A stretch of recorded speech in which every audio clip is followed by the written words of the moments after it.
ज्ञानदीप लावू जगी. नामवाचे श्रवण कीर्ते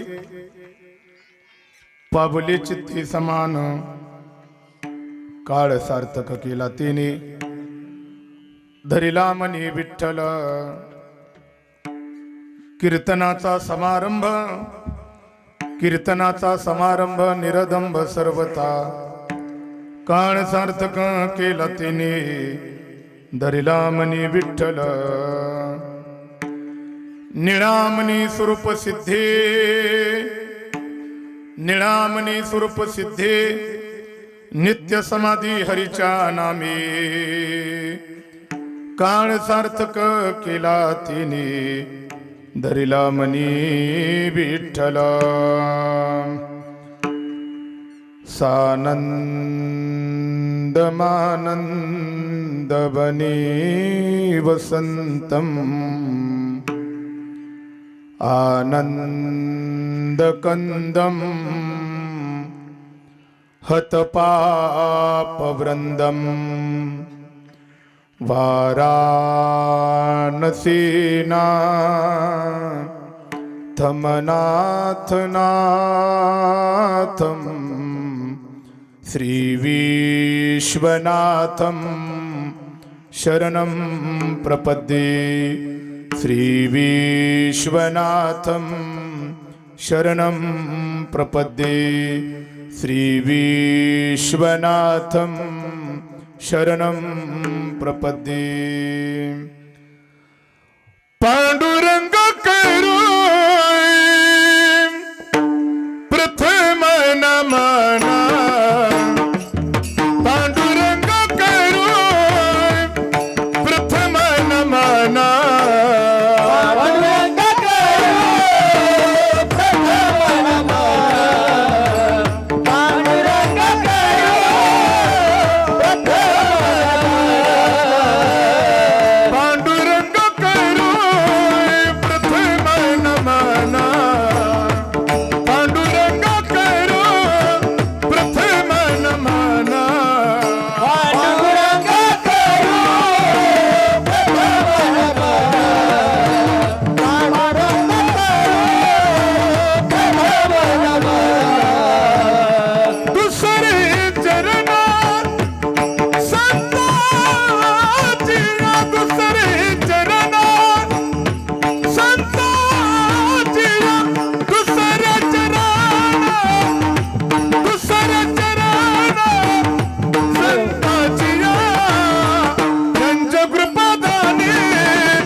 स्मरण होय सकळ विद्यांच्या ध्येयकरण.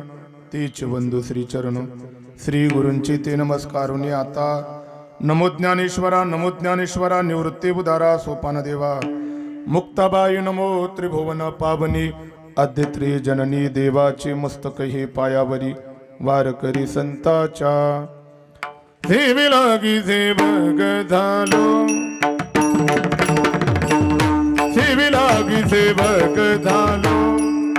हो सेवे लागी सेवक झालो. सेवे लागी सेवक झालो.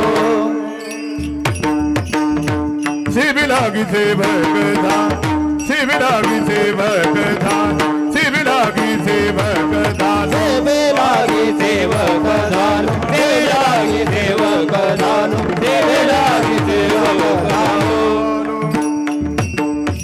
तुम चला मिलो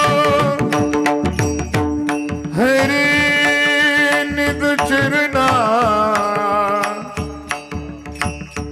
हे तुम लागलो हरि निज चरना चरना तुम लागलो हे लागलो निज चरना हरे चरना तुम लागलो हरे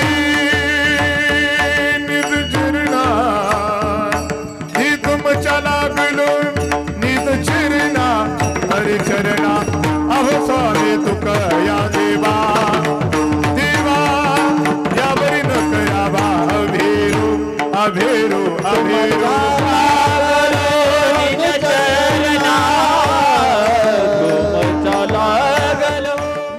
दुःखांकित या पुण्यस्मरण रूपी सेवेकरता गायलेला अभंग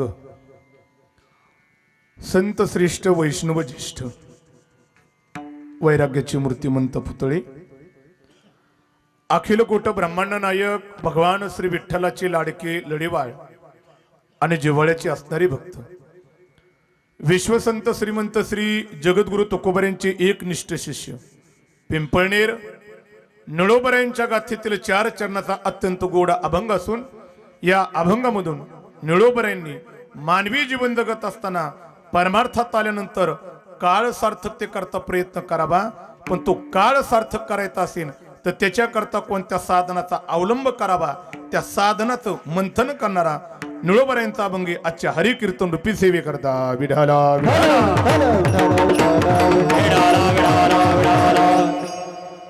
या ठिकाणी संपूर्ण शोकाकुल असणारा खलाटे परिवार, या परिवारातील एक आदर्श व्यक्तिमत्व असणारे आयुष्याच्या शेवटच्या श्वासापर्यंत ज्यांनी अत्यंत स्वच्छ निर्मळ पवित्र समाज परोपकारी आणि गोड अशा प्रकारचं जीवन जगण्याचा ज्यांनी शेवटच्या श्वासापर्यंत प्रयत्न केला, या कुटुंबातून जाऊन त्यांना बरोबर आज 1 वर्ष परिपूर्ण केला जाते आणि धर्म संस्कृतीला अनुसरून व्यक्तीच्या मृत्यूच्या पश्चात 1 वर्षाच्या आतमध्ये येणारा शेवटचा विधी धर्मशास्त्रकाराने त्याला पुण्यस्मरण म्हटलेले, ज्याला व्यवहारामध्ये श्राद्ध म्हटलं जातं.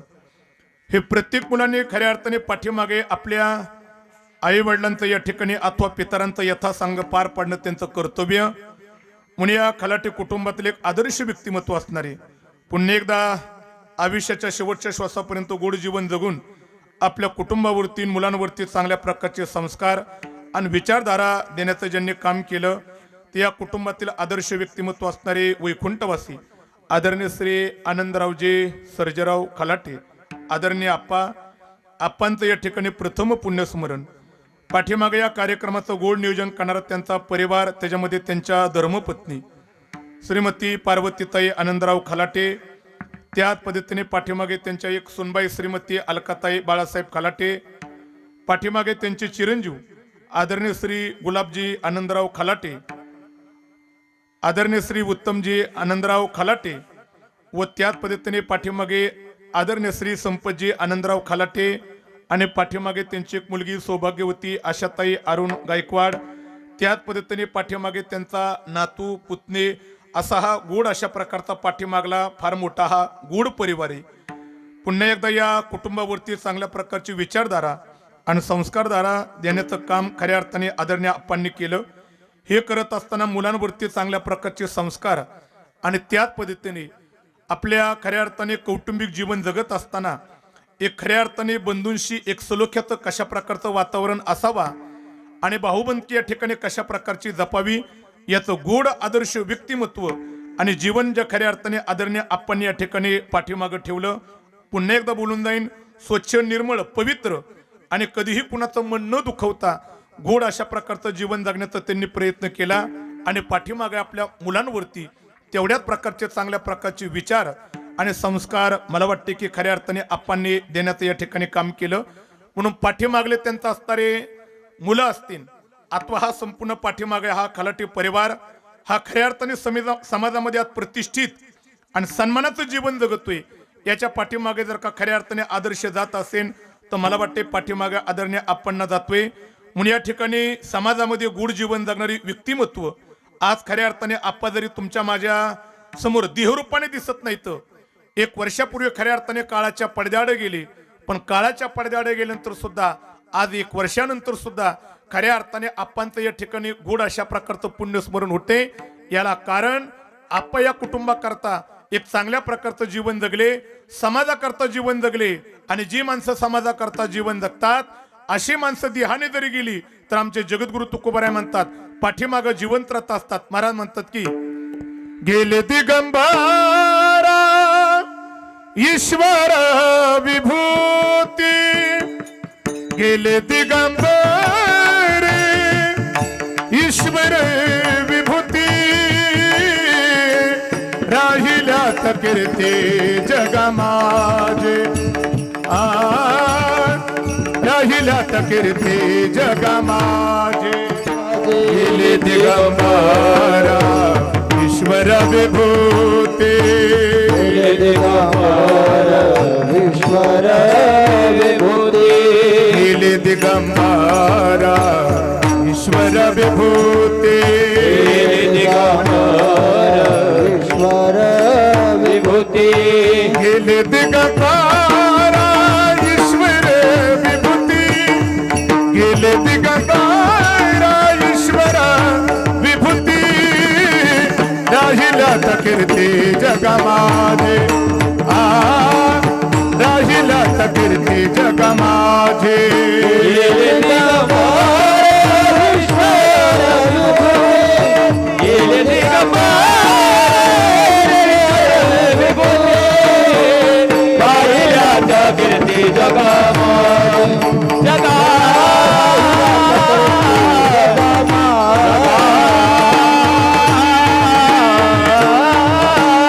या जगद्गुरु तुकोबारायांच्या वचनाप्रमाणे ज्यांनी शेवटच्या श्वासापर्यंत खऱ्या अर्थाने समाजाकरता आपलं जीवन समर्पित केलं, कुटुंबाकरता आपलं जीवन समर्पित केलं, आपल्या सर्व बंधूंकरता आपलं जीवन समर्पित केलं आणि गोड अशा प्रकारचे परमार्थाची साधना करता करता आणि भगवान परमात्म्याचं नामस्मरण करता करता एक वर्षापूर्वी खऱ्या अर्थाने आप्पांनी आपला देह ठेवला. मला वाटते की देह ठेवीत असताना सुद्धा त्यांच्या मुखाला अखंड भगवान परमात्म्याचं नामच होतं आणि नामस्मरण करता करता देह ठेवला. आणि ज्यांनी नामस्मरण करता करता देह ठेवला ज्ञानोबरायांच्या वचनाप्रमाणे मरणी जया जे आठवे तो तयासी गतीसी पावे, म्हणून सदा स्मरावे मातेची तुवा. ज्ञानोबराय म्हणतात की खऱ्या अर्थाने अंत काळाला आपल्या मुखाला ज्याचं नाम आहे, अंतिम समयाला खऱ्या अर्थाने आपण ज्याचं चिंतन करतोय तद स्वरूपाला तदगतीला आपलं जीवन या ठिकाणी प्राप्त होत असतं. म्हणून आपण खऱ्या अर्थाने आयुष्याच्या शेवटच्या श्वासापर्यंत नामचिंतन करून अंतिम काळामध्ये सुद्धा भगवंताचं नामस्मरण करता करता आपला देह ठेवला. नक्कीच भगवत स्वरूपाला या ठिकाणी ते प्राप्त झालेले आहेत, याच्यामध्ये कसल्या प्रकारची साशंकता नाही. पण धर्मशास्त्रकार म्हणतात व्यक्ती मृत्यू लोकातून निघून गेल्यानंतर व्यक्तीच्या मृत्यूच्या पश्चात पाठीमागल्या कुटुंबाचं मुलांचा आद्य कर्तव्य आहे की त्यांच्या ऋणातून उत्तीर्ण होण्याकरता धर्मशास्त्रकार म्हणतात की हा विधी यथासंग पार पाडावे लागतात. तसं धर्मशास्त्रकारांनी चिंतन करताना म्हटले व्यक्तीच्या मृत्यूच्या पश्चात अंत्यविधी झाल्यानंतर एका वर्षाच्या आतमध्ये अनेक प्रकारचे विधी येत असतात. वेळ माझ्या हातामध्ये संतोष भाऊ आजही कमी, 11:30 आजही वाजून गेल्यावर का आपल्या त्या दिवशी सारख्याच. आणि मी तुम्हाला सर्वांना माहिती वेळेचं बंधन पाळणारा कीर्तनकार आहे म्हणून पुन्हा एकदा धावतं चिंतन करून जाईन. व्यक्तीच्या मृत्यूच्या पश्चात अंत्यविधी झाल्यानंतर अनेक प्रकारचे विधी येतात. ते बऱ्याच वेळा नागेश्वर महाराज हे कीर्तनामध्ये आम्हाला सांगावं लागतं. का माहिती का? कारण या विधी कोणत्या आहेत ह्या आज समाजाला कळणं गरजेचं आहे बरं का.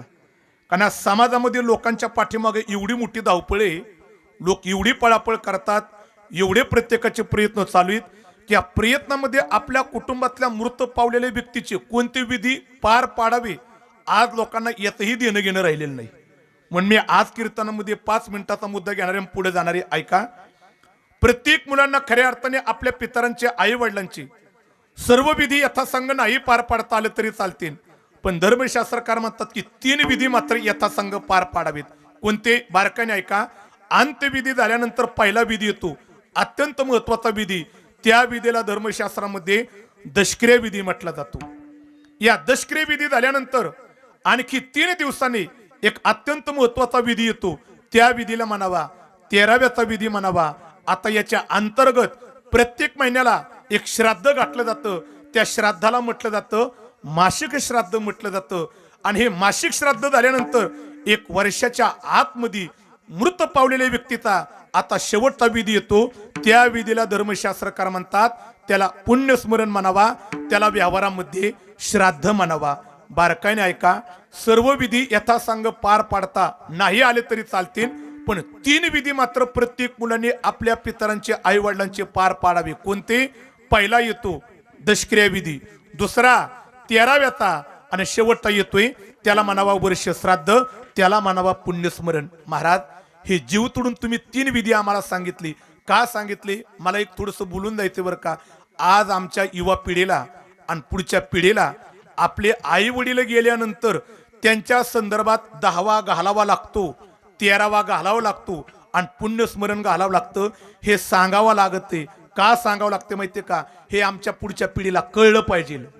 काय झालं पाहिजे? पुढच्या पिढीला कळालं पाहिजे. का कळलं पाहिजे माहितीये का? ह्यांना जर का कळालं तर आपला 10वा 13वा घालण्याकरता पुढची शिल्लक, आणि ह्यांना जर का नाही कळालं तर आपला 10वा 13वा सुद्धा कुणी घालणार. म्हणून मला चिंतन करून जायचं की पुढच्या पिढीला कळलं पाहिजे.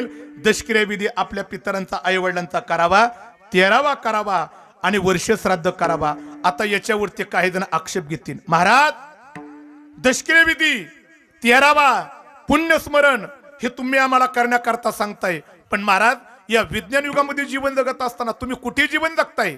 विज्ञान एवढं पुढे गेलेले, आज लोक चंद्रावरती गेलेले, आणि महाराज गेलेली व्यक्ती कुटुंबातली मृत पावलेली, त्या मृत पावलेल्या व्यक्तीचं काय झालंय आम्हाला माहिती नाही. आणि आम्ही दशक्रिया विधी, 13वा, मासिक श्राद्ध, वर्ष श्राद्ध हे आम्ही घालण्याकरता तयार नाहीत. ज्यावेळेस काही मुलांनी याच्यावरती अध्यात्माच्या विधीवरती आक्षेप घेतला, तुकोबराय म्हणतात की त्याचा परिणाम आहे. त्या परिणामाकरता तुकोबराय म्हणतात. काय परिणाम आहे? तुकोबराय म्हणतात कथा त्यांची करीती पितरा, कथा त्यांची करीती पितरा,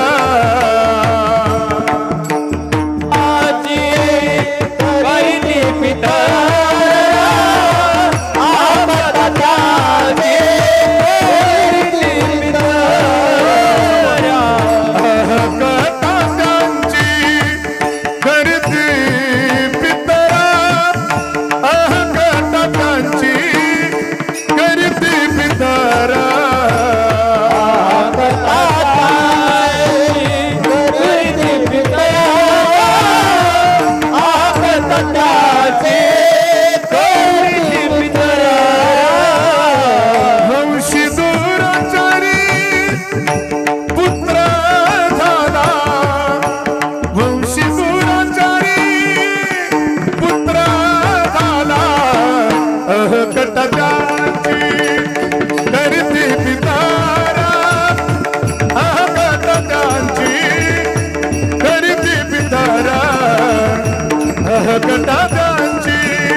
जगद्गुरु तुकोबराय म्हणतात जी मुलं आपल्या पितरांचं श्राद्ध नावाचा विधी घालण्याकरता तयार नाहीत, या विधीला मानण्याकरता तयार नाहीत, त्यावेळेस महाराज म्हणतात की त्याचा दुष्परिणाम आपल्या पुढच्या पिढीला भोगावा लागतो आणि त्याचा परिणाम महाराज म्हणतात की पुढची पिढी वागू नये तशी वागते, खाऊ नये ते खाते, पिऊ नये ते पिते आणि जाऊ नये तिकडे जाते.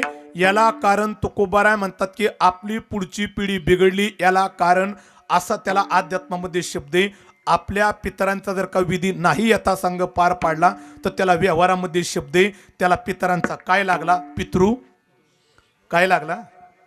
काय म्हटलं जातं? त्याला पितृदोष म्हटलं जातं. आता काय आहे, या पितृदोषाला माना अथवा न माना, पण ज्यावेळेस एखाद्या कुटुंबामध्ये सगळं अनुकूल आहे, सगळी संपन्नता आहे, पण सगळं अनुकूलता असून सगळी संपन्नता असून सुद्धा ज्या कुटुंबामध्ये सुख, शांती, समाधान, आनंद नांदत नाही, ज्या कुटुंबामध्ये वादविवाद चालू आहे, ज्या कुटुंबामध्ये सारखी भांडणं चालू आहेत, ज्या कुटुंबामध्ये सारखं कोर्ट कचेऱ्या चालू आहेत, ज्या कुटुंबामध्ये काही ना काहीतरी वाद निघतात, काही ना काहीतरी कुटाणं चालू आहेत, याला कारण सगळी अनुकूलता असताना, सर्व संपन्नता असताना सुद्धा या कुटुंबामध्ये जर का सुख शांती नांदत नसेल तर त्याला धर्मशास्त्रकार म्हणतात या कुटुंबाला पितरांचा लागलेला दोष आहे, त्याला पितृ दोष म्हणावा. याला कारण का? पितरांचा दोष का लागला त्याला अध्यात्मकार म्हणतात पितरांच्या यथासंग विधी पार पाडल्या नाहीत, त्यामुळे पितृ लोकातून पितरांचा काय लागला? दोष लागला. आणि ऐका बरं का, ज्यावेळेस कुटुंबातला मुलगा आपल्या पितरांचं श्राद्ध व्यवस्थित पार पाडत नाही त्यावेळेस पितृ लोकातून पितरांचा त्याला दोष लागतो. याच्यात नवल नाही, शब्द पटले तर बघा. आपल्या आई वडिलांची पितरांचा जर का विधी पार पाडत नसेल ना तर पितरांचा दोष लागतो, याच्यात नवल नाही. समाज सुद्धा त्याचा तिरस्कार करतो. आणि याच्या पुढचे शब्द ऐका, समाज तिरस्कार करतो, याच्यामध्ये नवल नाही.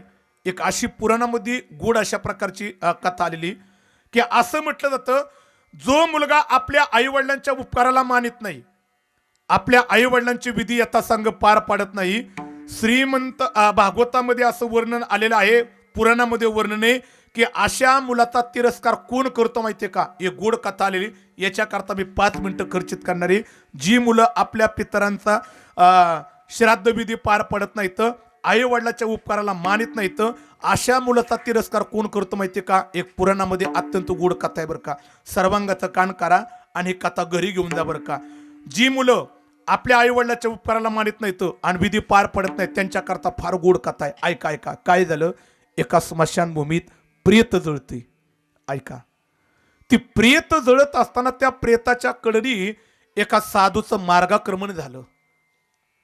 साधू त्या प्रेत जळत असणाऱ्या प्रेताच्या कडने जात असताना साधूने त्या अपवित्र स्मशानभूमीतील जळणारं प्रेत पाहिलं आणि साधू 2 मिनिटं स्तब्ध झाला. आणि साधू मनातल्या मनात विचार करतोय, अरे माणसाचं जीवन म्हणजे पाण्यावरचा बुडबुडा आहे. अरे जन्माला येतोय, आयुष्य जगतोय, पण या आयुष्यरूपी बुडबुडा त्याचा मृत्यूच्या रूपाने कधी फुटतोय हे त्याला सुद्धा कळत नाही. आणि एक दिवशी साधू मनात विचार करतोय, प्रत्येकाला या स्मशानभूमीत एक दिवशी यायचंय. हा साधूच्या मनामध्ये विचार चालू असताना आणि साधू मार्गाक्रमण करत असताना ऐका रे, साधूची नजर त्या जळत असणाऱ्या प्रेताच्या कडेला बसलेल्या एका बाईकडे गेली. आणि साधूने विचार केला, स्मशानभूमी अपवित्र, प्रेत जळतंय, प्रेत ही अपवित्र आहे, पण या अपवित्र असणाऱ्या स्मशानभूमीमध्ये ही कोण बाई बसली? म्हणून साधूची नजर त्या बाईकडे गेली आणि चालत असणाऱ्या साधूने सहज त्या बाईकडे पाहिलं आणि त्या बाईकडे पाहून साधूने विचारलं, तू कोण आहे म्हणून. साधूच्या मुखातले शब्द ज्यावेळेस बाईच्या कानावरती पडले, तिने वर मान करून पाहिली तर साधूच्या चेहऱ्यावरती तेज पाहिलं आणि तेज पाहून ती बाई घडीभर स्तब्ध झाली आणि पुन्हा तिने मान आपली खाली घातली. पुन्हा साधूने त्या बाईकडे पाहिलं, विचारलं, तू कोण आहे म्हणून. मग मात्र तिला वाटलं की साधूचा अवमान केल्यासारखं होईल म्हणून त्या साधूकडे पाहिलं आणि साधूला सांगितलं, महाराज या स्मशानभूमीमध्ये राहणारी मला चांडाळीन म्हणतात. चांडाळीन हा शब्द तिच्या मुखातला ऐकला आणि साधू 2 मिनिटं स्तब्ध झाली.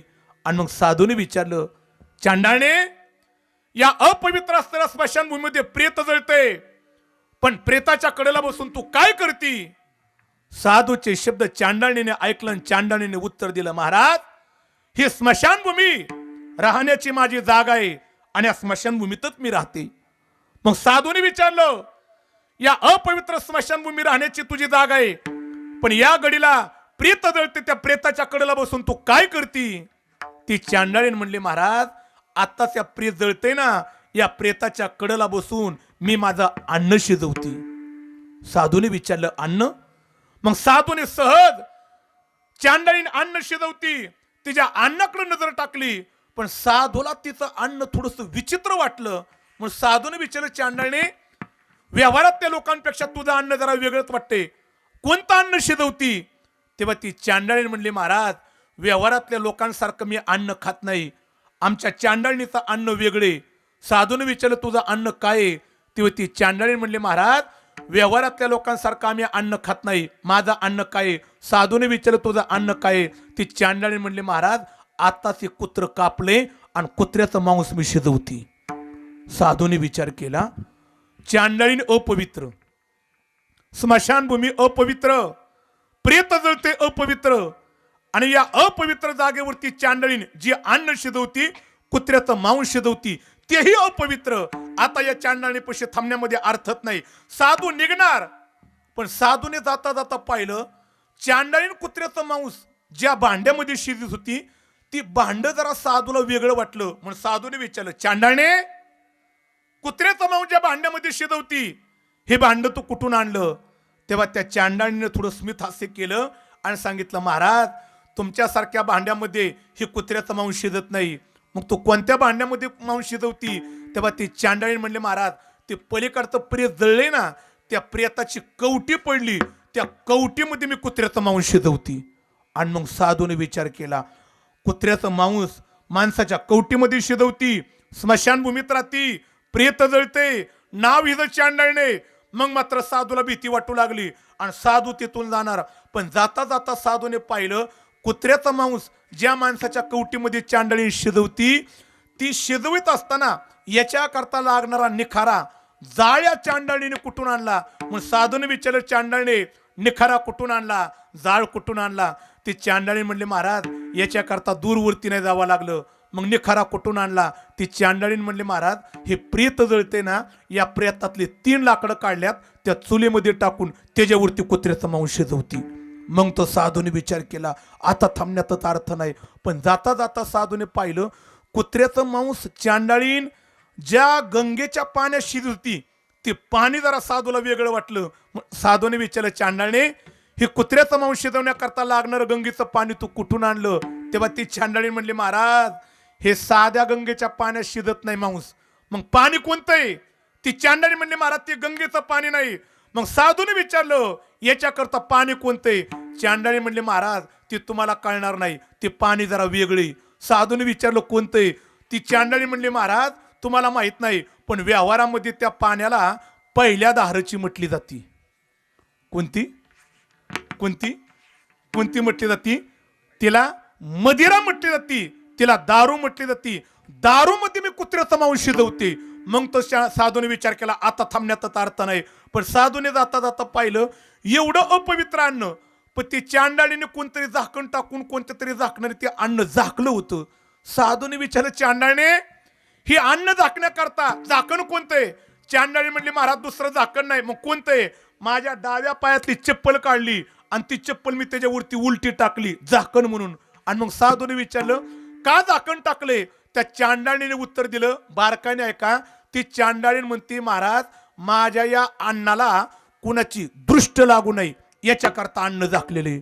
आणि मग साधूला थोडंसं हसू आलं, अगं चांडाळणे एक तर स्मशानभूमीत राहती, प्रेत जळते, आणि स्मशानभूमीत राहत असताना कुत्र्याचं मांस शिजवती, माणसाच्या कवटी शिजवती, प्रेताच्या लाकडाचा निखारा केलेला आहे, आणि हे अन्न शिजवत असताना त्याच्यावरती झाकण टाकले, डाव्या पायातली उलटी चप्पल झाकण म्हणून टाकले. का? तर त्याला कुणाची दृष्ट लागू नये म्हणून. आणि मग साधूने विचारलं, चांडाळणे एवढ्या अपवित्र अन्नाकडं कुणी पाहणारच नाही, आणि तुझ्या अन्नाला कुणाची दृष्ट लागण? तेव्हा त्या चांडाळीने उत्तर दिलं, महाराज माझ्या या अपवित्र अन्नाकडं कुणीच पाहत नाही आणि कुणाची दृष्ट लागत नाही, पण महाराज माझ्या एवढ्या अपवित्र अन्नाला एक जणाची दृष्ट लागते.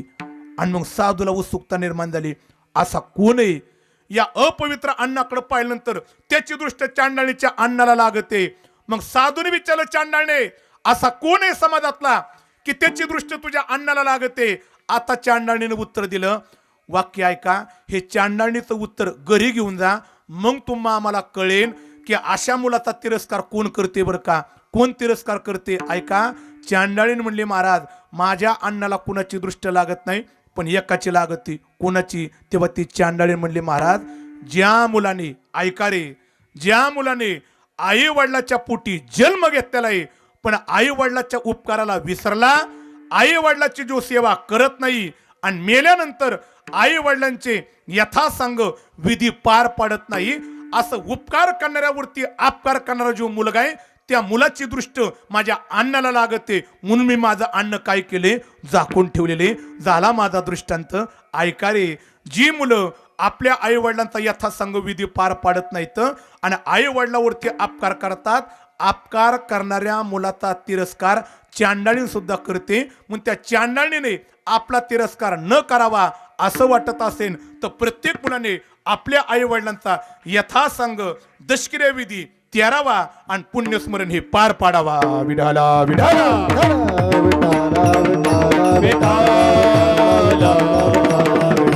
मग महाराजांना विचारलं, महाराज मग आम्ही जर का आमच्या आई वडिलांचे हे यथासांग विधी जर का पार पाडले, न पार पाडले त्याचा परिणाम सांगितला, पण आम्ही जर का पार पाडले त्याचा आणखी काय, पार पाडले तर तुकोबराय म्हणतात, तुका मने पितृ आशीर्वाद देती कल्याण इच्छिती तया कुळा, कल्याण इच्छिती तया कुळा. तुका मने पितृ आशीर्वाद देती कल्याण इच्छिती तया कुळा, कल्याण इच्छिती तया कुळा. तुका मने पितृ आशीर्वाद देती, तुका मने पितृ आशीर्वाद देती, तुका मने पितृ आशीर्वाद देती, तुका मने पितृ आशीर्वाद देती, तुका मने पितृ आशीर्वाद देती कल्याण इच्छिती तया कुळा, ही कल्याण इच्छिती तया कुळा. पितृ आशीर्वाद देती कल्याण इच्छिती तया कुळा, कल्याण इच्छिती तया कुळा. जगद्गुरु तुकोबराय म्हणतात, ज्या मुलांनी आपल्या आई वडिलांचे यथासंग विधी पार पाडले, मग मात्र तुकोबराय म्हणतात की त्यांचा तळतळाट नाही, त्यांचा आशीर्वाद आहे. आणि आशीर्वाद आपल्या कुटुंबाला लाभावा असं जर का वाटत असेल ना, तर प्रत्येक मुलाने आपल्या आई वडिलांचा यथासांग श्राद्ध नावाचा विधी करावा. म्हणून याच अनुषंगाने संपूर्ण खलाटी कुटुंबातली पाठीमागळे आपणची असणारी मुलं अत्यंत सुसंस्कारित, विचार संपन्न आणि आपणचा विचाराचा वारसा पुढं घेऊन जाणारी ही मुलं आहेत बरं का. मला मगाशी येत असताना चिठ्ठीवरती मी संतोषभाऊ वाचलं बरं का, कारण ही पाठीमागली जी मुलं आहेत ना, मुलांनी आपणचा विचाराचा वारसा धरलेला आहे. कारण आपणनी मरणाच्या अगोदर या मुलांकडे एक इच्छा व्यक्त केली होती, आळंदी तीर्थक्षेत्र आपल्या गावाच्या जवळ येते आणि तीर्थक्षेत्राच्या ठिकाणी मला राहता यावा, याच्याकरता तीर्थक्षेत्राच्या ठिकाणी जागा घेऊन घर बांधा. पण दुर्दैवाने आप्पा जिवंत आहेत तोपर्यंत खऱ्या अर्थाने मुलांना जागा घेऊन घर बांधता आलं नाही. पण आप्पा गेल्यानंतर आप्पांची खऱ्या अर्थाने इच्छा पूर्ण करण्याकरता पाठीमागल्या मुलांनी मला वाटते की आळंदीमध्ये जागा घेतली आणि चांगल्या प्रकारचं घर बांधलं. का घर बांधलं आणि जागा का घेतली? कारण आप्पांच्या विचाराचा वारसा पाठीमागली मुलं या ठिकाणी संभळतात. मला वाटते की नक्कीच आप्पा आज खऱ्या अर्थाने हा वैभवशाली सोहळा स्वर्गातून पाहत असतील आणि मुलांना तुकोबऱ्यांच्या वचनाप्रमाणे आज आशीर्वाद दिल्याशिवाय राहणार नाहीत. तुका म्हणे पितृ आशीर्वाद देते कल्याण इच्छिते तया कुळा. नक्कीच त्या कुटुंबाचं काय होणार आहे? कल्याण होणार आहे. याला पितरांचा खऱ्या अर्थाने काय म्हणावा? आशीर्वाद म्हणावा. महाराज हे मुलांचं कर्तव्य झालं की त्यांनी आपल्या आईवडिलांचं श्राद्ध पार पाडलं. पण महाराज आमच्या मनामध्ये साशंकता आहे, आम्ही ज्यांच्या पुण्यस्मरणा करता आलेले आमचं काय कर्तव्य? ऐका ऐका, आपलं एकच कर्तव्य. काय कर्तव्य? एकच कर्तव्य. आम्ही ज्यांच्या पुण्यस्मरणा करता आलेले आपण तुम्ही आम्ही याच्यातून एक बोध घ्यायचा. काय बोध घ्यायचा? आम्ही ज्यांच्या पुण्यस्मरणा करता आलेले 1 वर्षापूर्वी ते आमच्यातून गेले आणि नाही म्हणता म्हणता दिवस सरले आणि त्यांना आज जाऊन 1 वर्ष परिपूर्णतेला गेला आणि 1 वर्षानंतर त्यांचं काय आलं? श्राद्ध आलं. याच्यातून तुम्ही आम्ही बोध घ्यायचा. ज्या अर्थी नाही म्हणता म्हणता 1 वर्षानंतर त्यांचं श्राद्ध आलं आणि आज त्यांचं श्राद्ध होते, त्यांचं ज्या अर्थी श्राद्ध झालं आपण काय बोध घ्यायचा. ज्या अर्थी त्यांचं श्राद्ध झालं म्हणजे आमचं सुद्धा श्राद्ध कधी ना कधीतरी होणार का. श्राद्ध नावाचा शब्द थोडा जड गेला, जरा सोपं बोलू का, सोपं बोलू का, सोपं बोलू का. ज्या अर्थी आमच्या या कुटुंबातील खलाटे कुटुंबातील आपण निघून गेली, मृत्यू लोकाच्या नियमाप्रमाणे 1 वर्षापूर्वी त्यांना मरण आलं. ज्या अर्थी त्यांना मरण आलं म्हणजे त्यांच्या पाठीमागं आमचं सुद्धा आयुष्य संपल्यानंतर आम्हाला सुद्धा कधी ना कधीतरी मरण येणार. जरा सोपं बोलू का. आता नाही वाईट वाटलं तर एक मला उत्तर द्या, तुम्ही मरणार का राहणार आहेत. अरे बापरे, तुम्ही तर चिरट टाकलं बा तसं म्हटल्यानंतर. नका नका लई विचार करू, जरा पाठीमागं विचारतो. पाठीमागं मरणार का राहणार आहेत. तो का त्यांनी तर तोंडच फिरवली बा माझ्याकडे. बघा ना तर इकडे जर आमच्या काही माता भगिनी तिकडे पाठीमागं, आजी वगैरे तिकडे बसल्या, तिकडे पाठीमागं आजी मरणार का राहणार आहेत. तो का त्या शेवटच्या मधल्या आजीने तोंडाला पदर लावला आणि मला म्हणतात मुडद्या तूच मर. हा ते काय मरण नावाचा शब्द बरं का ते महाराजजी, मरण नावाचा शब्द मी म्हटल्यानंतर त्यांना वाईट वाटते, याच्यात नवल नाही. माझं कीर्तन झाल्यानंतर मला जर काय एखादा म्हटलं ना महाराज जा तिकडे जाऊन मर, ते मला सुद्धा सहन होणार नाही. का, कारण नाना ज्ञानोबराय वर्णन करताना म्हणतात की आगामरहा बोलन साहती. माणसाला मरण नावाचा शब्द सुद्धा सहन होत नाही, पण शोकांतिक काय मरण नावाचा शब्द सहन होत नाही, पण मृत्यू मात्र येणार आहे. या मृत्यूला मात्र तुम्ही आम्ही काय झाले विसरलेला आहे. एक लक्षात ठेवा, अरे मृत्यू निश्चित आहे, अरे तुम्हा आम्हाला निश्चित आहे, याच्यात नवल नाही. उंचीचं उदाहरण देत असताना महाराज म्हणतात येथे नाही वर आली अवतारा, इथे नाही वर आली अवतारा, येथे नाही वर आले अवतारा, येथे नाही वर आले अवतारा, इथे नाही वर आली अवतारा, इथे नाही वर आली अवतारा, येथे नाही वर आले अवतारा, येथे नाही वर आले अवतारा. येरत पामरा, येरत पामरा, येरत पामरा, जीवकीती, जीवकीती, येथे नाही वर आली अवतारा,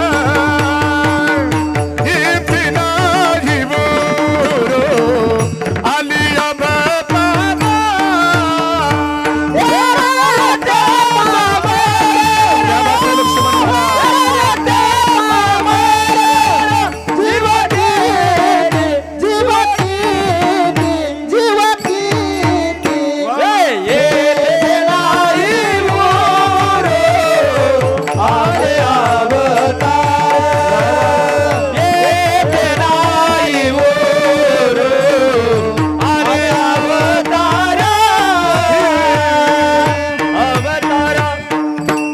हे मृत्यू लोकातलं मृत्यूच्या बाबतीमध्ये अत्यंत उंचीचं उदाहरण आहे बरं का. म्हणून मी त्याला उंचीची चाल लावली बरं का त्याच्याकरता. याच्यापेक्षा उंचीचं उदाहरण नाही. महाराज म्हणतात की जगाचा बाप जरी येथे मृत्यू लोकात आला तरी जगाच्या बापाला मृत्यू लोकात कायमस्वरूपी राहता येत नाही. इथे वरून नाही आले अवतार. की जगाचा बाप जरी आला तरी जगाच्या बापाला जावं लागते. म्हणून वेळ माझी संपत आलेली. बारकाने ऐका, जगाचा बाप जाणार आहे, हरिभक्त जरी आला तरी जाणार आहे, साधू आहे जाणार आहे, परमार्थ करणारा जाणार आहे, न परमार्थ करणारा जाणार आहे. कारण येथे राहण्याकरता कुणी आलेलं नाही. प्रत्येकाला जायचे. मग महाराज वेळ संपत आली, मग प्रत्येकाला का जायचंय याच्या पाठीमागलं कारण काय, तर त्याचं कारण आहे. काय कारण आहे? देह जाणारा, देह जाणारा, देह जाणारा, देह जाणारा, देह जाई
प्रत्येकाला या मृत्यू लोकांमध्ये आल्यानंतर का जायचंय याचं गोड उत्तर देत असताना महाराज म्हणतात देह जाणार.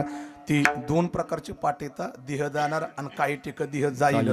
ती दोघाला वाईट नको वाटायला म्हणून आपलं दोघं घे, आपलं देह जाणार जाणार, देह जाईल जाईल. एक लक्षात ठेवा, तुमचा माझा देह आहे, तू निश्चित जाणारे का जाणारे का तुमच्या माझ्या देहावरती ज्याच्याकडून उसणं आणलेले तो काळ तुमच्या माझ्या डोक्यावरती टपू नये. आणि तुमचं माझं आयुष्य संपलं की काळ तुम्हा आम्हाला टिपणारे आणि प्रत्येकाला जायचं आहे. याच्यामध्ये कोण किती मोठा आहे आणि कोण किती बारका आहे याचा काहीही संबंध नाही. प्रत्येकाला काय करायचे, जायचे. आणि खरं सांगू का, जात असताना काळ कधी कोणाला विचारित नाही. आयुष्य संपलं की त्याला टिपितो बरं का. आणि मग उचलत असताना मग काळ पाहत नाही याची किती मोठी प्रतिष्ठा आहे, याला किती मोठा मान आहे, किती मोठा सन्मान आहे, किती मोठी प्रतिष्ठा आहे, याच्यातलं काळ काहीच पाहत नाही. आणि कुणाचीही वशिलेची दखल न घेता त्याला काळ उचलतोय म्हणून कुणीतरी म्हटले, त्याला काळ उचलतोय म्हणून म्हटलेले.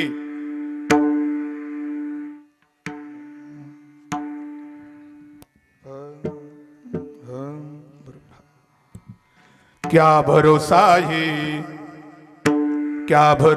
है इस जिंदगी का, क्या भरोसा है इस जिंदगी का. साथ देती नहीं वो कहते का. क्या भरोसा है इस जिंदगी का, क्या भरोसा है इस जिंदगी का, क्या भरोसा है इस जिंदगी का, क्या भरोसा है इस जिंदगी का, क्या भरोसा है इस जिंदगी का, क्या भरोसा है इस जिंदगी का. सांस रुक जाएगी चलते चलते, क्षमा बुझ जाएगी जलते जलते. ऐका रे दादांनो, ऐका सर्वांनी ऐका, माझं कीर्तन संपत आलेले. अरे तुमच्या माझ्या आयुष्याचा श्वास कधी कुणाचा कुठे थांबेन ते सांगता येत नाही. बऱ्याच वेळा लोक सहज म्हणतात की महाराज अहो आमच्या ध्यानीमानी नसताना सुद्धा आमच्या कुटुंबातली व्यक्ती आमच्यातून निघून गेली. हो का निघून गेली? अरे त्याला वर्णन करताना म्हटलेले, सांस रुक जाएगी चलते चलते, क्षमा बुझ जाएगी जलते जलते. अरे तुमच्या माझ्या आयुष्याचा श्वास कधी कुठे थांबेन ते सांगता येत नाही. आणि ज्या दिवशी तुमच्या माझ्या आयुष्याचा श्वास थांबणार आहे ना, त्यावेळेस आपल्या कामाला कोणी येत नाही बरं का. बऱ्याच लोकांच्या डोक्यामध्ये संभ्रम आहे की महाराज आमच्या हातामध्ये पैसा भरपूर आहे, पण आयुष्याचा श्वास थांबत असताना तुमचा माझा पैसा कामाला येणार नाही. बऱ्याच लोकांना वाटतं महाराज आमच्या हातामध्ये फार मोठी प्रतिष्ठा आहे. अरे आयुष्याचा श्वास थांबत असताना प्रतिष्ठा कामाला येणार नाही. बऱ्याच लोकांना वाटतं महाराज आम्ही मोठ्या पदावरती बसलेले, अरे ते पद सुद्धा तुमच्या कामाला येणार नाही. अरे प्रतिष्ठा सुद्धा कामाला येणार नाही. का कामाला येणार नाही? सांस रुक जाएगी चलते चलते, क्षमा बुझ जाएगी जलते जलते. ऐका रे, आयुष्याचा श्वास थांबणारे आणि त्यावेळेस आपला वशिला सुद्धा कामाला येणार नाही. महाराज आमचा फार मोठा वशिला आहे, माझाही वशिला कामाला येणार का नाही? अरे कोणाचाही वशिला कामाला येणार नाही. म्हणून रामायणकारांनी चिंतन करताना म्हटलं, अरे ज्या दशरथ राजाचा रामासारखा मुलगा आहे, अरे अयोध्यापती आहे दशरथ राजा, पण दशरथ राजाचा अंतिम काळ जवळ आला आणि पुत्र विरहामध्ये आपला प्राण त्याग करत असताना अंतिम समयाला दशरथ राजाला रामासारखा मुलगा सुद्धा कामाला आलेला नाही. अरे थोडस पुढे जाऊन मी बोलेन, अरे ज्या कुरुक्षेत्रावरती जर का अभिमन्यूच्या जीवनाचा विचार केला, अरे कृष्ण परमात्म्यासारखा ज्याचा मामा आहे, अरे अर्जुनासारखं ज्याचे वडील आहेत, अरे पांडवांच्या कुळातला अभिमन्यू आहे, पण चक्रव्यूहामध्ये अडकल्यानंतर त्या कुरुक्षेत्रावरती अंतिम समयाला प्राण त्याग करत असताना अरे अभिमन्यूच्या शेवटच्या काळाला कोणी सुद्धा कामाला आलेलं नाही. अरे ज्या भीष्माचार्यांच्या जीवनाचा विचार केला, ज्यांना इच्छा मृत्यू आहे पण अंतिम समयाला शरपंजरी पडलेले, आणि शरपंजरी पडलेल्या भीष्माचार्यांच्या सुद्धा अंतिम समयाला कोणी सुद्धा कामाला आलेलं नाही. आणि शेवटचं उदाहरण ऐका रे दादा. अरे ज्याच्या हातामध्ये त्रिभुवनाची सत्ता आहे, ज्याने सहज म्हणावा म्या बोलविल्या वेदू बोले, म्या चालविल्या सूर्य चाले, म्या हलविल्या प्राण हले जगात ते चालिता. अरे काळाची सत्ता ज्याच्या हातामध्ये, अशा कृष्ण परमात्म्याला अंतिम समयाला अरण्यामधून जात असताना एका वेदाचा बाण कृष्ण परमात्म्याच्या अंगठ्याला लागला. पण प्राण त्याग करत असताना माझ्या कृष्ण परमात्म्याच्या सुद्धा शेवटी कामाला कोणी आलेलं नाही. मग उत्तर द्या रे. अरे एवढ्या मोठ्या लोकांच्या जर का अंतिम समयाला कुणीच कामाला आलं नाही, म्हणून आपलाही अंतिम काळ जवळ आला तर आपला वशिला कामाला येणार नाही. का कामाला येणार नाही? हा, सास रुक जाएगी चलते चलते, क्षमा बुझ जाएगी जलते जलते, सास रुक जाएगी चलते चलते, क्षमा बुझ जाएगी जलते जलते, दम निकल जाएगा, दम निकल जाएगा, दम निकल जाएगा रोशनी का. क्या भरोसा है इस जिंदगी का, क्या भरोसा है इस जिंदगी का, क्या भरोसा है इस जिंदगी का. म्हणून तुमच्या माझ्या आयुष्याचा भरवसा नाही. कधी काळ तुम्हा आम्हाला टिपीन आणि काळ उचलीत असताना तुमचा माझा वशिला कामाला येणार का? येईन कामाला. कामाला वशिला अजिबात कामाला येणार नाही. माझे मित्र पाठीमागं इथे सुरेश महाराज उभा आहेत बरं का, इथे ज्यांचा गोड अशा प्रकारचा यूट्यूब चॅनल आहे बरं का, ज्ञानदीप लावू जगी हा गोड चॅनल आहे बरं का. माझे मित्र आहेत ते, त्यांना माहिती, मी नेहमीच बोलतो बरं का, कधीही आपला वशिला आपल्या कामाला येणार नाही. बऱ्याच लोकांना वाटतं आमचं वशिला कामाला येईल. ते पाठीमागं आत्तात्मिक सासवडले कीर्तन केलं, ते माझं कीर्तन झालं नागेश्वर महाराज, आणि कीर्तन झालं तरी कीर्तनात म्हटलं पवन महाराज कुणाचाच वशिला कामाला येणार नाही. कुणी किती मोठ्या पदावासाना. ती एका बाबाने माझं कीर्तन ऐकलं, कीर्तनानंतर माझी गाडी निघाली. त्या गावाच्या बाहेर पडत असताना मात्र माझ्या गाडीला आडवंच आलं आणि माझी गाडी थांबवली. म्हणला बाबा गाडीतून उतरा. म्हणलं उतरतो. काय झालं? म्हणला बाबा तुम्ही कीर्तनात जीव तोडून सांगितलं मरण समयाला कुणाचा वशिला कामाला येत नाही. मी म्हणलं कुणाचाच कामाला येत नाही. तो म्हणला बाबा माझा पण वशिला कामाला येत नाही का? मी म्हणलं बाबा तुमचा सुद्धा वशिला कामाला येणार नाही. अन्न मला राहुल नाही. मी म्हणलं बाबा एवढं बिंबीच्या देठापासून सांगताय माझा सुद्धा वशिला कामाला येणार नाही का? कामाला येणार नाही का?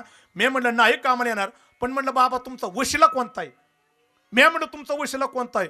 तो म्हणला काय नाही. म्हणला बाबा मी सोसायटीचा चेअरमन आहे. हा अरे ते जगाच्या बापाचा वशिला कामाला येत नाही, तुझं सोसायटीचं पद कुठं घेऊन बसला. कुणाचा वशिला कामाला येणार नाही. आयुष्य संपलं की प्रत्येकाला काय या ठिकाणी काय करणारे उचलणारे उचलणारे उचलणारे. म्हणून ऐका, तो काळ तुमच्या माझ्या जवळ येण्याच्या अगोदर मरणाची प्रत्येकाने काय केली पाहिजे? तयारी केली पाहिजे. कारण मरण तर प्रत्येकाला निश्चितच आहे, पण फरक एवढाच आहे, ज्याने मरणाची तयारी केली अंतिम समयाला जगाचा बाप त्याच्या पुढे उभा राहतो आणि त्याचं मरण सोयीस्कर करत असतो. पण ज्याने मरणाची तयारी केली नाही त्याला मृत्यूच्या मरणाच्या वेदना सहन करावे लागतात. मग महाराज अंतिम समयाला जगाच्या बापाने आमच्या समोर उभा राहावा, आम्हाला आमच्या मरणाची काय करायची तयारी करायची. तुकोबाराय तुम्ही त्याच्याकरता काय केलं? महाराज म्हणतात की यादसाठी गेला भोदा डासा, यादसाठी गेला भोदा डासा, यादसाठी गेला होता डासा, यादसाठी गेला होता डासा, यादसाठी गेला भोदा डासा, यादसाठी गेला भोदा डासा, यादसाठी गेला होता डासा, यादसाठी गेला होता डासा. शिवटेचा दिसा गुड भावा, शिवटेचा दिसा गुड भावा, शिवटेचा दिसा गुड भावा, आता निशिंदीने पावलो विसावा, आता निशिंदीने पावलो विसावा. गोड बाबा बाबा गोड बाबा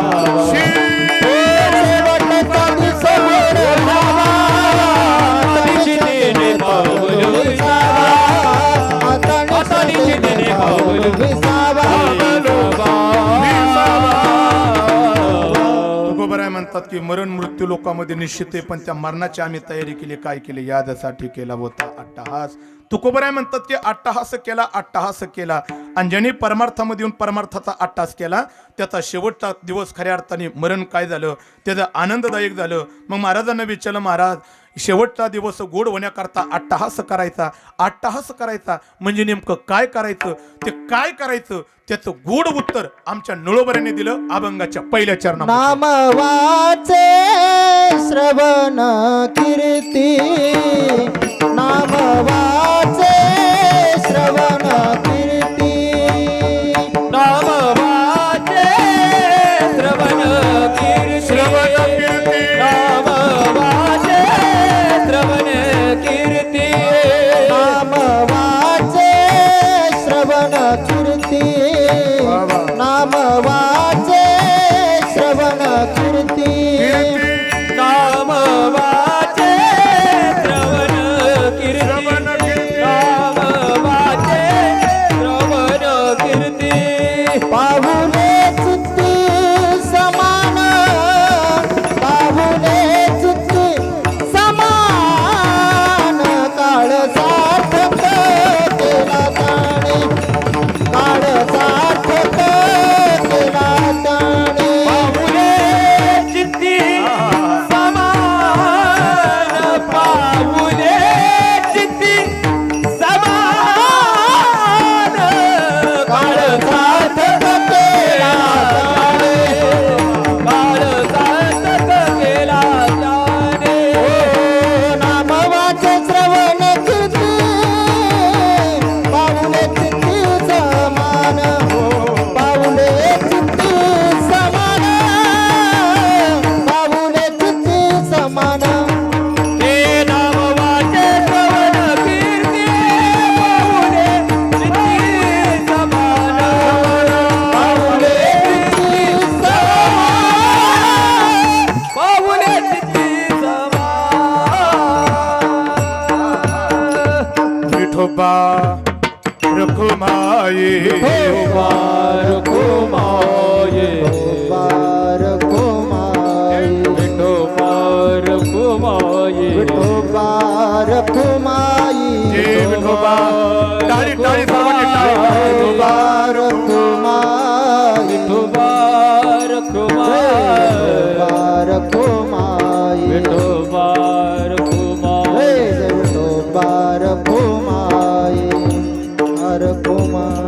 विठोबा रखुमाई, विठोबा रखुमाये, रखुमाई, विठोबा रखुमाये,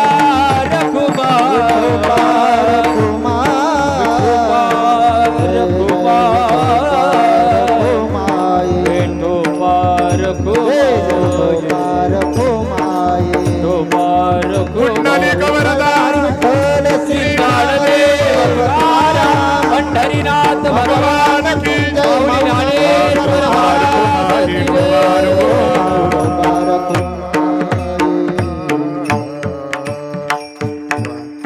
बरोबर 12:05 झाल्यात आणि 12:10 माझ्या कीर्तनरूपी सेवेची परिपूर्णता करते. असून द्या आता असून द्या. माझे इथे मित्र संतोष भाऊंना माहिती, शक्यतो चांगला हार असला तरच मी गळ्यात घालून घेतो, नाही तर हारच गळ्यात घालत नाही बरं का. ते असा हार गळ्यात घालून महाराजांचा हार झाल्यासारखं वाटतं बरं का. ते हार नाही बरं का. मी नेहमी सांगतो बरं का, आळंदी जवळ आपल्याकडं हार कसा मोठा पाहिला होता, हार कसा पाहिला होता. ते बऱ्याच वेळा शोकान ते काय आमच्या हारामध्ये फुलं कमी आणि द्वारात जास्त, म्हणून मी तो हार गळ्यामध्ये घेतलाच नाही बरं का. गळ्यामध्ये घेतलाच नाही. असो, मला वेळ खर्चित करायचा नाही. एक समारोपामध्ये मला पूर्ण पोचायचे आणि बरोबर मी वेळेतच 5 मिनिटांमध्ये कीर्तनाच्या परिपूर्णतेकडे वळणारे. पहिल्या चरणाला आपण स्पर्श केलेला आहे, फक्त शब्दार्थ ठेवणारे आणि कीर्तनाची परिपूर्णता करणारे. नाम वाचे श्रवण कीर्ती, म्हणून ज्याला खऱ्या अर्थाने आपला काळ सार्थक करायचा आहे. नका आता नका बोलू, राहून द्या आता राहून द्या. आता वेळ निघून गेली, ते आता राहून द्या. आता बुका पण नका लावा, आता शेवटी लावा बुका जातानी, शेवटी शेवटी लावा बुका जातानी, ठेवाय बुक्याचं पण इथं खाली. नाम वाचे श्रवण कीर्ती, 2 प्रकारची साधनं निळोबऱ्यांनी सांगितली. एक म्हणजे वाचने देवाचं चिंतन करणे आणि 2 म्हणजे भगवान परमात्म्याची कीर्ती काय करणे, श्रवण करणे. ह्या 2 ज्याने केल्या त्याचा खऱ्या अर्थाने काळ काय झाला, सार्थक झाला. एक लक्षात ठेवा, परमार्थाकरता जो जीवन जगला, वाचने देवाचं चिंतन केलं आणि कानाने कीर्ती श्रवण केली आणि भगवान परमात्म्याची समन पावलं आपल्या चित्तामध्ये धारण केली, अशा माणसाचा फक्त काळ सार्थक होतो. आणि काळ सार्थक झाला हे मनावत रे कशाला माहिती का? अशी माणसं समाजातून निघून गेल्यानंतर सुद्धा पाठीमागला समाज त्यांचं नाव घेतो आणि ती कीर्ती रूपाने जिवंत राहतात. त्यांचा काळ काय झाला? सार्थक झाला बरं का. यांना काळ सार्थक झाला म्हणावा. ते असं एक म्हटलं जातं बरं का, काळ सार्थक झाला हे जर का कोणाचा झाला हे जर का म्हणावा, तर मला जाता जाता समारोपामध्ये आणखी एक नाव घेऊन जायचे की काळ कोणाचा सार्थक झाला बरं का. सुरेश महाराज, काळ कोणाचा सार्थक झाला बरं का. 19 फेब्रुवारी जवळ येते. ऐका, काळ कोणाचा सार्थक झाला. 19 फेब्रुवारी जवळ येते. बऱ्याच वेळा मंडळी आम्हाला विचारतात की महाराज 19 फेब्रुवारी छत्रपती शिवाजी महाराजांचं जयंती उत्सव साजरा का म्हणून करावा? महाराज, कीर्तनामध्ये फक्त भगवंताचं संतांचं नाव घ्यावा, मग त्या हरी कीर्तनामध्ये छत्रपती शिवाजी महाराजांचं नाव घेता आणि 19 फेब्रुवारीचा उत्सव तुम्ही या ठिकाणी साजरा करता. महाराज, छत्रपती शिवाजी महाराज हे काय देव आहेत का कीर्तनामध्ये त्यांचं नाव घ्यायला? आज मी त्यांना कीर्तनातून उत्तर देणारे, ऐका रे दादा, भलेही माझे छत्रपती शिवाजी महाराज देव नसतील, भलेही माझे छत्रपती शिवाजी महाराज देव नसतील, पण माझ्या छत्रपती शिवाजी महाराजांच्यामुळे मंदिरातला देव सुरक्षित आहे. म्हणून आजही 19 फेब्रुवारीला माझ्या छत्रपती शिवाजी महाराजांचा जयंती उत्सव हा साजरा केला पाहिजे. आणि माझे छत्रपती शिवाजी महाराज आयुष्यभर स्वराज्याकरता आपलं जीवन समर्पित केलं आणि स्वराज्याकरता आपलं जीवन खर्चित केलं आणि तुमच्या माझ्या हातामध्ये एवढं मोठं स्वराज्य देण्याचं काम केलं. म्हणून आजही ज्यांना वाटते आपण खरंच हिंदू, ज्यांना आज वाटते माझ्या खऱ्या अर्थाने शरीरामध्ये हिंदूचं रक्त सळसळ करते, त्या मंडळीने कमीत कमी माझ्या छत्रपती शिवाजी महाराजांचं 19 फेब्रुवारी ही तारीख कुणी विसरली नाही पाहिजे आणि तो उत्सव प्रत्येकाने साजरा केला पाहिजे. का? आज त्या छत्रपती शिवाजी महाराजांच्यामुळे आज आपल्याला कीर्तन करता येते. मला वाटते माझे छत्रपती शिवाजी महाराज नसते तर मला वाटते की आज आपल्याला इथे कीर्तन करता आलं नसतं. अरे, आपल्याला ज्याला हिंदूची संस्कृती म्हटली जाते, ज्याला हिंदूचे विचार म्हटले जातात, आज ती विचार तुमच्या माझ्यामध्ये राहिले नसते. याला कारण आहे फक्त माझे छत्रपती शिवाजी महाराज आहेत आणि त्यांनी स्वराज्य हातात दिलं आणि स्वराज्यामध्ये राहण्याचा मान तुम्हा आम्हाला मिळाला. म्हणून महाराजांची जयंती उत्सव प्रत्येकाने साजरी केली पाहिजे. आणि आजही छत्रपती शिवाजी महाराज त्यांचा काळ सार्थक झालाय. का? कारण समाजाकरता स्वराज्याकरता जीवन जगले. म्हणून समाजाकरता जीवन जगले त्याचा काळ ते सार्थक होतो. तसा परमार्थामध्ये जीवन जगत असताना ज्यांनी वाचनी देवाचं चिंतन केलं, खऱ्या अर्थाने कीर्ती श्रवण केली आणि भगवान परमात्म्याची समान पावलं धारण केली, मला वाटते की निळोबारा म्हणतात आता धावता वेळ संपलेली. काळ सार्थक केला त्याने, त्याचा खऱ्या अर्थाने काय होतो? काळ सार्थक होतो. पण ते सार्थक ते करता धरिला म्हणे विठ्ठल, मनामध्ये काय करावा? विठ्ठल धरावा. पुतू विठ्ठल धरत असताना विठ्ठलाचं चिंतन कीर्तन ते कसं करावा? मग मात्र निळोबारा म्हणतात कीर्तनाचा समारंभ, कीर्तनाचा समारंभ, कीर्तनाचा समारंभ, कीर्तनाचा समारंभ, कीर्तनाचा समारंभ,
माहुली ज्ञानराज माहुली, ज्ञानेश्वर माऊली ज्ञानराज माऊली तुकाराम, ज्ञानेश्वर माऊली ज्ञानराज माऊली तुकाराम.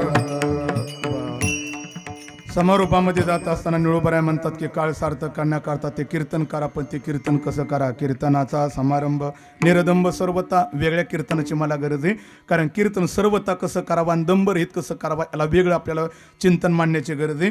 आणि हे कीर्तन ज्यांनी केलं मग मात्र निळोबराय म्हणतात निळामणी स्वरूपा सिद्धी, निळामणी स्वरूपा सिद्धी, निळामणी स्वरूपासिद्धी, निळामणी स्वरूपासिद्धी. नित्य समाधी हरीच्या नामे, नित्य समाधी हरीच्या नामे, काळसार केला त्याने, काळसार केला त्याने, केला नित्य समाधी हरीच्या नामे, नित्य समाधी हरीच्या नामे, काळ सार्थक केला त्याने, काळ सार्थक केला त्याने. धरिला मने हो विठ्ठला, धरिला मने, धरिला धरिला धरिला मने, हे विठ्ठल धरिला मने, धरिला मने, हे धरिला मने विठ्ठल, हे धरिला मने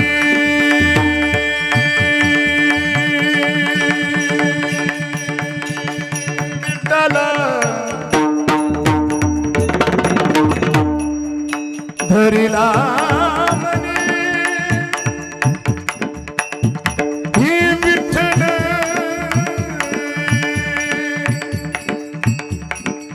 हे धरिला मने,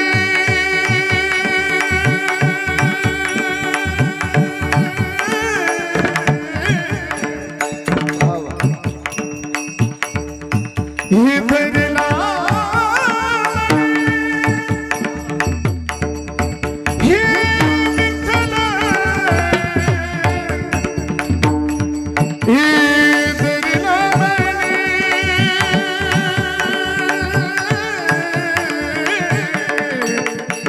धरिला धरिला धरिला मने, विठ्ठल विठ्ठल विठ्ठल विठ्ठल,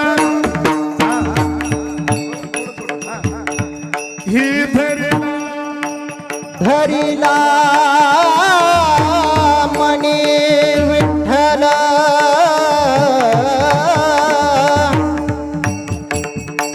विठ्ठल धरिला मने,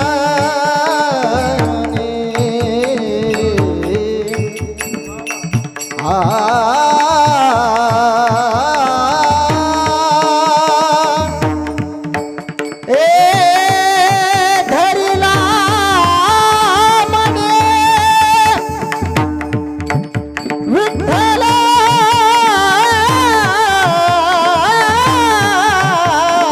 विठ्ठल विठ्ठल धरिला मने विठ्ठल, विठ्ठल विठ्ठल विठ्ठल धरिला मने विठ्ठल,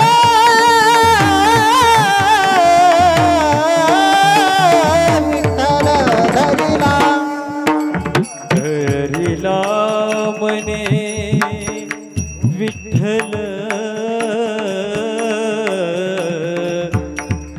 धरिला मने, धरिला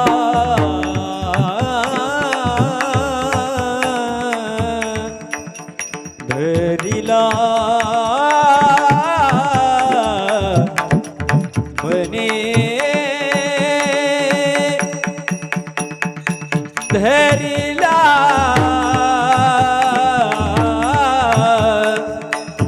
धरिला धरिला मने विठ्ठले, धरिला मने विठ्ठले, धरिला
साथ केला त्याने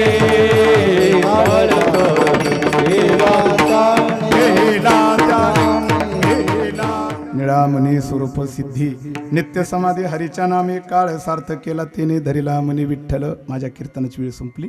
15 मिनिटं जास्त घेतली. दिलगिरी व्यक्त करतो. समारोपाकडे जातो. पुन्हा एकदा वैकुंठवासी आदरणीय श्री आनंदरावजी सर्जेराव खलाटे, आदरणीय आप्पांच्या पाठीमागला गोड परिवार, पाठीमागले त्यांची तिन्ही मुलं, त्याच्यामध्ये आदरणीय श्री गुलाबरावजी आनंदराव खलाटे, उत्तमजी आनंदराव खलाटे आणि आदरणीयजी संपतजी आनंदराव खलाटे आणि पाठीमागे एक मुलगी आशाताई अरुण गायकवाड. असा हा गोड अशा प्रकारचा परिवार. खरं सांगू का, एक शेवटच्या 2 मिनिटांमध्ये फक्त बाप नावाचा शब्द माझ्या डोळ्यासमोर येतोय. काय आमचे बरेचसे कीर्तनकार बाप या शब्दाचं चिंतन करतात आणि पुढे जातात बरं का. मला फक्त बाप नावाच्या शब्दाचं चिंतन करून तुम्हाला रडवायचं नाही, पण बापाच्या संदर्भात एकच शब्द बोलणारी आणि समोरोपाकडे जाणारी, जास्त वेळ घेणार नाही. एकच शब्द, बाप आयुष्यामध्ये मुलांकरता काय असतो. ऐका. बऱ्याच वेळा बाप डोळ्यासमोर तोपर्यंत किंमत नाही, पण गेल्यानंतर खऱ्या अर्थाने बऱ्याच वेळा बापाची किंमत कळते. एकच शब्द ऐका, बाप काय असतो ते. बऱ्याच वेळा बरं का नाना, बऱ्याच वेळा आम्हाला लोक म्हणतात, महाराज आमचं म्हातारा आमच्या घरामध्ये पडू नये हो. म्हाताऱ्याला उठता येत नाही, म्हाताऱ्याला बोलता येत नाही, चालता येत नाही, बसता येत नाही. महाराज म्हाताऱ्याला घास भरावा लागतोय. महाराज म्हातारा आमच्या घरामध्ये पडू नये, त्रास होतोय. दादा शेवटचं वाक्य ऐका रे. तुमच्या घरामध्ये तुम्ही त्याला म्हातारा म्हणताय, तो तुमचा बाप आहे. बाला तो पडू नये, त्याला उठता येत नाही, बसता येत नाही, बोलता येत नाही, चालता येत नाही, घरामध्ये पडू नये. पण मी एक वाक्य बोलून जाईन, घरामध्ये पडून का असताना पण बाप तुमच्या माझ्या घरामध्ये बाप पाहिजे बरं का. बाप का पाहिजे माहिती का. ऐका, जोपर्यंत तुमच्या माझ्या दारामध्ये बापाची चप्पल दिसते का नाही, ऐका रे, झाले माझं कीर्तन. जोपर्यंत दारामध्ये बापाची चप्पल दिसते का नाही, अख्ख्या गावात कुणाच्या हिंमत नाही तुमच्या घराकडे वाईट नजरेने पाहण्याची. पण ज्या दिवशी दारामध्ये बापाची चप्पल दिसणार नाही, येता जाता अख्खं गाव तुमच्या घराकडे वाईट नजरेने पाहिल्याशिवाय राहणार नाही. मग त्याच्याकरता प्रत्येकाच्या घरामध्ये बाप हा पाहिजे. आयुष्यामध्ये जोपर्यंत बाप आहे तोपर्यंत स्वर्ग आहे. आयुष्यातला बाप निघून गेला की जीवनातलं स्वर्ग संपलं. माझ्या कीर्तनाची परिपूर्णता. म्हणून जाता जाता या कुटुंबाला या सर्व दुःखातून सावरण्याचं सामर्थ्य जगाच्या बापाने देवा अशी विनंती करतो आणि समारोपाकडे जातो. शेवटचं वाक्य ऐका रे, शेवटचं वाक्य आमच्या या आई बापा करताना कीर्तनाची परिपूर्णता. ऐका. जिंदगी में उस माँ बाप को कभी मत भूलना, जिंदगी में उस माँ बाप को कभी मत भूलना जो तुम्हें दिल से चाहते हो. झाले रे माझं कीर्तन, लक्षपूर्वक ऐका. जिंदगी में उस माँ बाप को कभी मत भूलना जो तुम्हें दिल से चाहते हो, वरना एक दिन दिल तो तुम्हारे पास होगा मगर दिल से चाहने वाले माँ बाप तेरे पास नहीं होंगे, माँ बाप तेरे पास नहीं होंगे. म्हणून आहे तोपर्यंत आयुष्यामध्ये त्यांची कदर करा, कारण त्यांच्या चरणामध्ये स्वर्ग आहे. एकदा आई वडील निघून गेले की जीवनातलं स्वर्ग संपलं. म्हणून पुन्हा एकदा संपूर्ण खलाटे कुटुंबातल्या असणाऱ्या पाठीमागल्या परिवाराला या दुःखातून सावरण्याचं सामर्थ्य जगाच्या बापाने देवा अशी विनंती करतो. आणि माझ्या कीर्तनरूपी सेवेची परिपूर्णता परिवाराच्या विनंतीला मान देऊन पारमार्थिक, राजकीय, सामाजिक, शैक्षणिक क्षेत्रातील मान्यवर दंडवत प्रणिपात माझे परम मित्र महाराष्ट्राचं वैभव मृदुंग सम्राट पवनजी महाराज त्यांची उपस्थिती दंडवत प्रणिपात. माझे मित्र गायनाचार्य नागेश्वरजी महाराज उपस्थिती दंडवत प्रणिपात. इकडे आमचे परमार्थ स्नेही आमचे परम मित्र गोकुळ महाराजांच्या पुढे ही दंडवत प्रणिपात त्या ठिकाणी करतो. आणि गोड अशा प्रकारचे साथ देणारे माझे परमार्थ स्नेही माझे मित्र संगीत रत्न संगीत वैभव महेश महाराजांच्या पुढे ही दंडवत प्रणिपात. आदरणीय पवन महाराजांच्या वारकरी शिक्षण संस्थेतील टाळकरी दंडवत नागेश्वर महाराज दोघांच्या दंडवत प्रणिपात. विनेकरी बाबा गोड माई सिस्टीमची साथ तिकडे नावाची काही ओळख करून देण्याची गरज पडणार नाही. दंडवत प्रणिपात. आणि तुम्हा सर्वांच्या दर्शनाचा योग ज्यांच्या माध्यमातून घडला, माझ्यावरती नितांत प्रेम करणारे आमच्या परिसराचं वैभव संतोष भाऊ क्षीरसागर भाऊंच्या पुढे ही दंडवत प्रणिपात. आणि या कार्यक्रमाचं प्रसारण करणारे एक महाराष्ट्रातील युवा कीर्तनकार आणि माझे जिवलग मित्र आदरणीय आमचे सुरेश महाराज गावडे त्यांची उपस्थिती आहे. त्यांचा ज्ञानदीप लावू जगी हा चॅनल आहे. या चॅनलला महाराष्ट्रातील नामांकित कीर्तनकारांची कीर्तन श्रवण करायला मिळतात. म्हणून कुणी सबस्क्राईब केलं नसन तर बसल्या बसल्या चॅनलला सबस्क्राईब करा, नसन तर त्यांचा नंबर घ्या आणि सबस्क्राईब करा अशी विनंती करतो. आणि माझ्या हरिकीर्तन रूपी सेवेची परिपूर्णता. याच्यानंतर निर्याम प्रसंगातील अभंग, पुष्पवृष्टी, आरती आणि त्यानंतर कीर्तनाची परिपूर्णता. फक्त कुटुंबातल्या मुलांनी फक्त फुलं टाकण्याकरता पुढे या, फक्त इकडं पुढं या. पवन महाराज एक शेवटचा अभंग.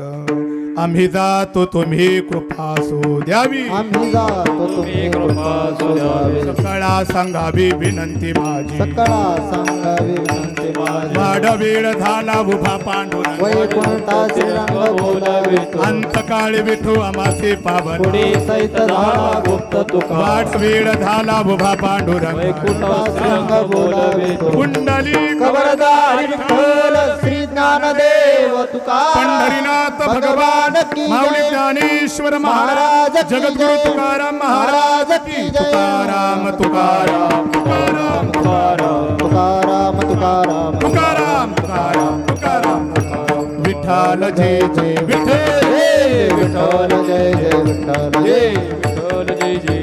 आ बोलिलेले खुरे वेळे वाकुडे उत्तरे. कराचा बापरज महाराज तुम्ही सिद्ध. आ नाही उच्चारिला धिकार म्या पुन्हा. कराचा बापरज महाराज तुम्ही सिद्ध. तुका मने ज्ञानेश्वरा राखा पाया पैकी करा. कराचा बापराज महाराज तुम्ही सिद्ध. ज्ञानदेव तुकाराम ज्ञानदेव